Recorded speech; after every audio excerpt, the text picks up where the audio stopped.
आकाशवाणी गोरखपुर से प्रादेशिक समाचार।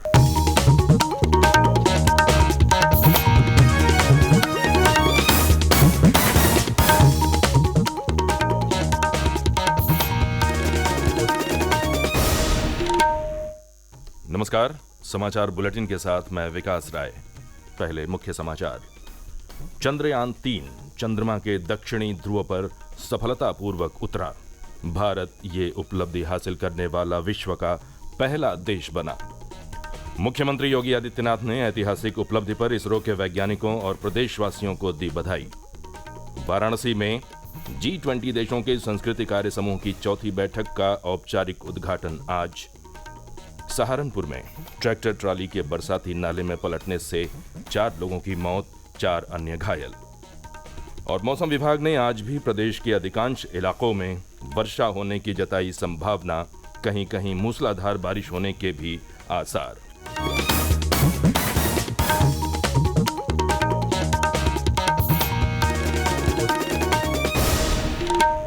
और अब समाचार विस्तार से। चंद्रयान 3 का लैंडर मॉड्यूल कल अपने पूर्व निर्धारित समय शाम 6:04 पर चंद्रमा की सतह पर सफलतापूर्वक उतरा। इसी के साथ भारत चंद्रमा के दक्षिणी ध्रुव पर पहुंचने वाला विश्व का पहला देश बन गया है। इस ऐतिहासिक उपलब्धि पर पूरे देश में जश्न का माहौल है। भारतीय अंतरिक्ष अनुसंधान संगठन इसरो को विश्व भर से बधाई संदेश प्राप्त हो रहे हैं। इसरो के अध्यक्ष एस सोमनाथ ने सभी को समर्थन के लिए धन्यवाद दिया।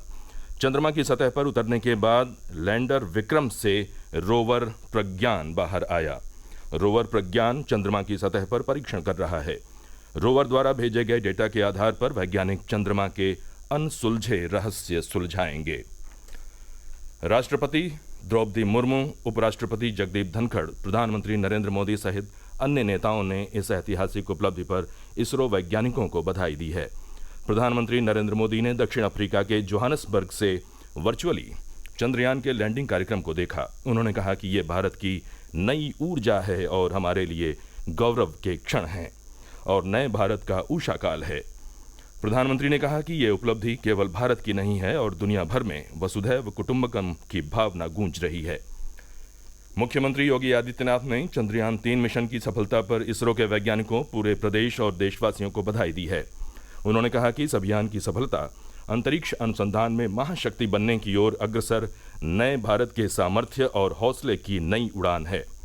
उन्होंने कहा कि ये सफलता समूची पृथ्वी, संपूर्ण मानवता और नए आत्मनिर्भर भारत के सामर्थ्य को समर्पित है। चंद्रयान 3 के सफलतम सॉफ्ट लैंडिंग नए भारत के सामर्थ्य और शक्ति का जोरदार प्रदर्शन है। प्रधानमंत्री मोदी जी के विजनरी नेतृत्व और मार्गदर्शन में इसरो के वैज्ञानिकों ने वह कर दिखाया है जो अब तक किसी ने नहीं किया था। चंद्रमा के दक्षिणी ध्रुव में जो अब तक दुनिया के लिए असंभव था, एक विजनरी नेतृत्व में हमारे वैज्ञानिकों ने वह संभव करके दिखाया है। वसुधैव कुटुंबकम के पवित्र भाव के साथ आज की सफलता के लिए इसरो के सभी वैज्ञानिकों को ढेर सारी बधाई और पूरे प्रदेश और देशवासियों को इस सफलता की हृदय से शुभकामनाएं। उप मुख्यमंत्री केशव प्रसाद मौर्य ने चंद्रयान 3 मिशन की सफलता पर इसरो के वैज्ञानिकों और प्रदेशवासियों को बधाई दी है। से बधाई देता हूं, जिनकी तपस्या का फल आज चंद्रमा पर यान को सफलतापूर्वक लैंडिंग कराने से प्राप्त हुआ। चंद्रयान 2 असफल हो गया था। असफलता एक चुनौती होती है, उसे स्वीकार करना पड़ता है और उसको स्वीकार करके हमारे देश के वैज्ञानिकों ने हमारे आदरणीय प्रधानमंत्री माननीय नरेंद्र मोदी जी के मार्गदर्शन में आत्मविश्वास से भरे हुए वैज्ञानिक और पीछे भारत का सबसे लोकप्रिय प्रधानमंत्री मजबूती से उनके साथ खड़ा हुआ है। यह देख करके जो वैज्ञानिकों का आत्मविश्वास बढ़ा हुआ था, उसका परिणाम है कि जो अमेरिका नहीं कर पाया, जो चीन नहीं कर पाया, जो रूस नहीं कर पाया, जो दुनिया नहीं कर पाई, वह भारत के वैज्ञानिकों ने करके दिखा दिया। उप मुख्यमंत्री ब्रजेश पाठक ने भी चंद्रयान मिशन की सफलता पर प्रदेशवासियों को बधाई दी। उन्होंने कहा कि प्रधानमंत्री नरेंद्र मोदी के कुशल नेतृत्व में भारत आज अंतरिक्ष के क्षेत्र में नए मुकाम छू रहा है। चंद्रयान की सफलता के लिए भारत के महान वैज्ञानिकों को बहुत बहुत अभिनंदन करता हूं, प्रणाम करता हूं।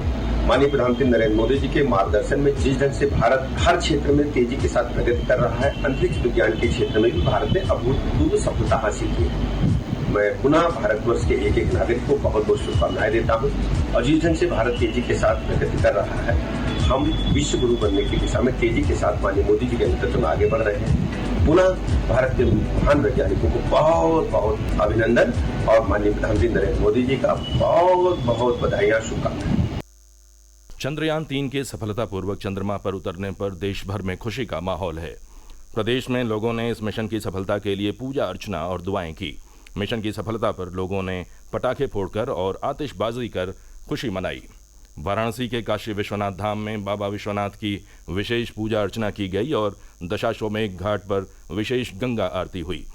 प्रदेश के परिषदीय विद्यालयों में चंद्रयान 3 की चंद्रमा पर लैंडिंग के ऐतिहासिक क्षण का सजीव प्रसारण किया गया। अध्यापकों ने बच्चों को चंद्रयान मिशन के बारे में बताया। गौतम बुद्ध नगर जिले के ग्रेटर नोएडा में स्कूलों में बच्चों को इस ऐतिहासिक क्षण का लाइव प्रसारण देखने के लिए विशाल टीवी स्क्रीन लगाई गई। बच्चे तालियां बजाकर और भारत माता की जय के नारों के साथ इन अविस्मरणीय पलों के साक्षी बने। लोगों ने सोशल मीडिया पर संदेश साझा कर एक दूसरे को बधाई दी। प्रादेशिक समाचार आप आकाशवाणी गोरखपुर से सुन रहे हैं। ये समाचार बुलेटिन हमारे YouTube channel AIR news Gorakhpur और ट्विटर हैंडल AIR News_GKP पर भी उपलब्ध है। G20 देशों के संस्कृति कार्य समूह की चौथी बैठक का आज वाराणसी में औपचारिक उद्घाटन होगा। बैठक में भाग लेने के लिए काशी में विदेशी मेहमानों के आगमन पर उनका भव्य स्वागत किया गया। केंद्रीय संस्कृति राज्य मंत्री मीनाक्षी लेखी आज बैठक में भाग लेंगी। G20 संस्कृति कार्य समूह की इस बैठक का समापन 26 अगस्त को संस्कृति मंत्रियों की बैठक के साथ होगा।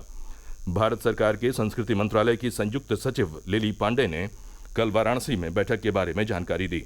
उन्होंने बताया कि बैठक में G20 सदस्य देशों, आमंत्रित देशों और विभिन्न अंतर्राष्ट्रीय संगठनों के 170 से ज्यादा प्रतिनिधि हिस्सा लेंगे। कल्चर वर्किंग ग्रुप की जो मीटिंग हो रही है G20 के तहत, उसकी ये आखिरी मीटिंग है। 170 डेलीगेट्स आ रहे हैं 20 G20 countries including India plus 9 invitee countries से। पहले तो कल्चर वर्किंग ग्रुप की मीटिंग जो 24 और 25 को है, और फिर 26 तारीख को कल्चर मिनिस्टर्स मीटिंग है, जो कल्चर मिनिस्ट्रियल मीटिंग है, उसके लिए आ रहे हैं। और ये हमारे लिए बहुत सौभाग्य की बात है कि आखिरी मीटिंग का वेन्यू बनारस है, जो कि दुनिया का एक प्राचीनतम शहरों में से एक है। यहाँ की सांस्कृतिक धरोहर, यहाँ का जो पूरा एटमॉस्फेयर है और जिस तरीके से सिंबलाइज करता है भारत के इथॉस को, वैसा कहीं और नहीं मिल सकता था। मुख्यमंत्री योगी आदित्यनाथ ने कल लखनऊ में उत्तर प्रदेश पुलिस भर्ती एवं प्रोन्नति बोर्ड के माध्यम से कुशल खिलाड़ी कोटे में चयनित 233 आरक्षियों को नियुक्ति पत्र वितरित किए। कार्यक्रम में वित्त मंत्री सुरेश कुमार खन्ना और खेल मंत्री गिरीश चंद्र यादव समेत अन्य गणमान्य व्यक्ति शामिल हुए। इस अवसर पर मुख्यमंत्री ने कहा कि प्रदेश में पिछले 6 वर्षों में 1,54,000 से अधिक पुलिसकर्मियों की भर्ती प्रक्रिया सफलतापूर्वक संपन्न हुई है। उन्होंने कहा कि प्रदेश सरकार खेलों और खिलाड़ियों के हितों के लिए लगातार कार्य कर रही है। सहारनपुर जिले में कल एक ट्रैक्टर ट्राली के बरसाती नाले में पलट जाने से 4 लोगों की मौत हो गई और 4 अन्य घायल हो गए। दुर्घटना देहात कोतवाली क्षेत्र में जनता रोड पर गांव बोंदकी के पास हुई। ट्रैक्टर ट्राली में 40 से अधिक लोग सवार थे। सभी मृतक बिलाल खेड़ी गांव के रहने वाले हैं। प्रदेश में अधिकांश जिलों में पिछले 24 घंटों के दौरान मध्यम से तेज वर्षा दर्ज की गई। कहीं कहीं मूसलाधार बारिश भी हुई। मौसम विभाग के अनुसार कल एटा में सर्वाधिक 115 मिलीमीटर, बरेली में 112 मिलीमीटर, मुरादाबाद में 86 मिलीमीटर और मुजफ्फरनगर में 92 मिलीमीटर वर्षा दर्ज की गई। पूर्वी उत्तर प्रदेश में कल सबसे ज्यादा बारिश लखीमपुर खीरी में हुई। यहाँ 94 मिलीमीटर से अधिक बारिश दर्ज की गई। बस्ती में लगभग 70 मिलीमीटर, गोरखपुर में लगभग 37 मिलीमीटर, श्रावस्ती में 48 मिलीमीटर से अधिक, जबकि अयोध्या में लगभग 75 मिलीमीटर बारिश हुई। आंचलिक मौसम केंद्र लखनऊ के मौसम वैज्ञानिक अतुल कुमार सिंह ने बताया कि प्रदेश के अधिकांश स्थानों पर आज भी हल्की से मध्यम वर्षा होने की संभावना है। उन्होंने कहा कि प्रदेश के पश्चिमी, मध्य और तराई के इलाकों में कहीं कहीं भारी से अत्यधिक भारी वर्षा भी हो सकती है। संभल जिले में आज कक्षा 1 से कक्षा 8 तक के विद्यालय बंद रहेंगे। जिलाधिकारी मनीष बंसल ने जनपद में लगातार हो रही बारिश के मद्देनजर ये आदेश जारी किया है। और अंत में मुख्य समाचार एक बार फिर। चंद्रयान 3 चंद्रमा के दक्षिणी ध्रुव पर सफलतापूर्वक उतरा। भारत ये उपलब्धि हासिल करने वाला विश्व का पहला देश बना। मुख्यमंत्री योगी आदित्यनाथ ने ऐतिहासिक उपलब्धि पर इसरो के वैज्ञानिकों और प्रदेशवासियों को दी बधाई। वाराणसी में G20 देशों के संस्कृति कार्य समूह की चौथी बैठक का औपचारिक उद्घाटन आज। सहारनपुर में ट्रैक्टर ट्राली के बरसाती नाले में पलटने से 4 लोगों की मौत, 4 अन्य घायल। और मौसम विभाग ने आज भी प्रदेश के अधिकांश इलाकों में वर्षा होने की जताई संभावना, कहीं कहीं मूसलाधार बारिश होने के भी आसार। इसी के साथ ये समाचार बुलेटिन समाप्त हुआ। नमस्कार।